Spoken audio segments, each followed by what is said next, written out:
welcome to my verbal explanations of some of the songs that are going to be in my lyric book, Sticks and Stones, My Life in Words, which is going to be set to be released at the end of September and is on pre-order at the moment. I want to move on to the post Little Angels period and onto a song that I wrote for my Ignorance is Bliss album. And I know I've explained this before, but I thought I'd give a little recap about this song because it is significant and is tied to the past. I Won't Be With You, which wasn't really, it wasn't actually a single really off that record.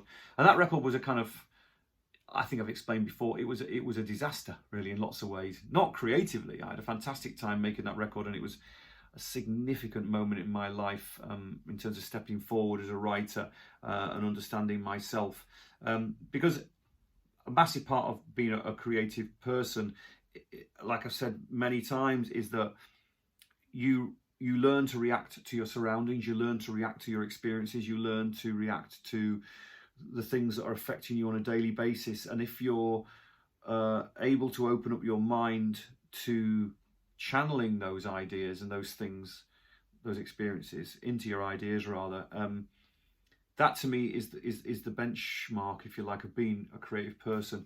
You can't exist in isolation. I don't think you can invent anything. I think everything comes from an experience. The trick is learning to grasp those ideas, keep hold of them, like I keep saying, keep hold of the kernel of the idea and don't let it escape, and don't interrupt it, don't taint it with anything, and being brave, you know. And I think the experience of breaking up with Little Angels was such a kind of visceral one and a heartbreak. And I was angry, you know, I was very, very angry. And I was very angry at the guys in the band. I was angry at myself. I was angry at the situation. And some of which I didn't know why I was angry. You know, I just was, because it kind of, this thing I'd been used to for so many years came to a resounding end. And so all of that energy went into the writing of this material. And I automatically, without really knowing it, I darkened. Everything that I started writing was very dark, but it was in conjunction, I think, with my change in listening. I myself loved the grunge era. I know a lot of classic rock fans go, "Oh no, the grunge era, some terrible bands. I wish it had never happened." But I disagree completely. I think Nirvana, Soundgarden, Pearl Jam are incredible bands and are guitar rock bands. You know, you can call it whatever you want to call it, but they played guitars and they sang fantastic melodies. And I remember somebody saying to me, "Oh, one of the significant things about grunge was there was no guitar solos." Well, that isn't true. I don't know where that comes from. Have you listened to Soundgarden? Have you listened to, Nirvana and Pearl Jam? They may be different in the way that they use the guitars, but they were still using guitars in a very traditional fashion in lots of ways, I think.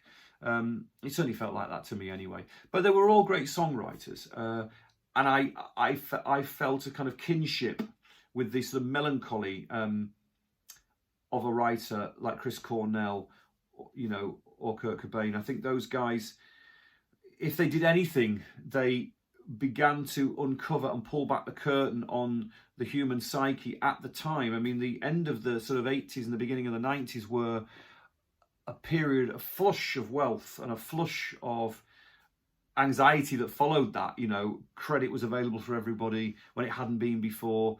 You know, the 80s yuppies evolved into the 90s kind of like business people, and all of a sudden anything was possible, and massive businesses were coming online, and the internet was just starting, and people were just getting mobile phones, all that sort of stuff. It was huge.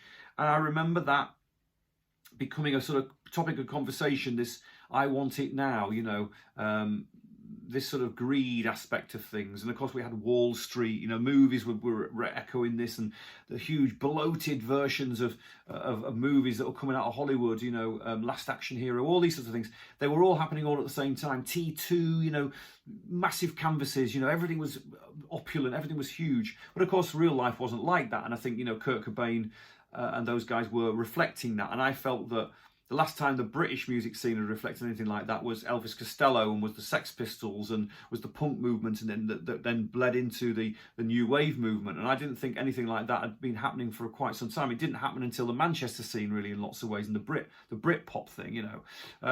So it was significant to me that they were doing that, and I felt, because I was so upset and I was quite angry about the whole thing, I felt I needed to do that too. And it just sort of happened naturally. And of course, you've got to go to your nearest point of reference. And my nearest point of reference was the fallout from that, the disagreements that we'd all had as friends, as we were friends, and the heartbreak of having arguments with Bruce and Mark Plunkett and these guys, you know. So I channeled it into these songs, and I think I Won't Be With You is razor sharp in its in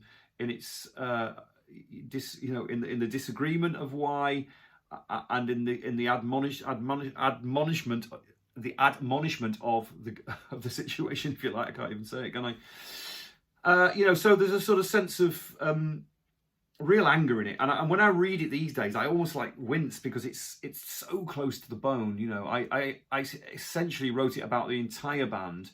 But really, I think, you know, if I'm being 100% truthful, it was really sort of aimed squarely at Bruce, you know, because we had a very close relationship as a guitar player, vocalist, and that which had become fractured. You know, I don't think Bruce would disagree with this. You know, because we're great friends now, and we've talked about it, and it's fine. But it nevertheless is still very much part of my history. And so that kind of the sort of the incendiary nature of that lyric was just reflecting my psyche at the time, and when I read it, it's obviously pretty unhinged and quite distressing to read it, and because I don't feel those things now, of course. But I've always said that, you know, songwriting marks time. If you're a good songwriter, it marks your life. It puts a stamp on it and lets people know where you're at. And like I say, it doesn't have to be exact. It doesn't have to be precisely verbatim the things you're going through, but it has to reflect them.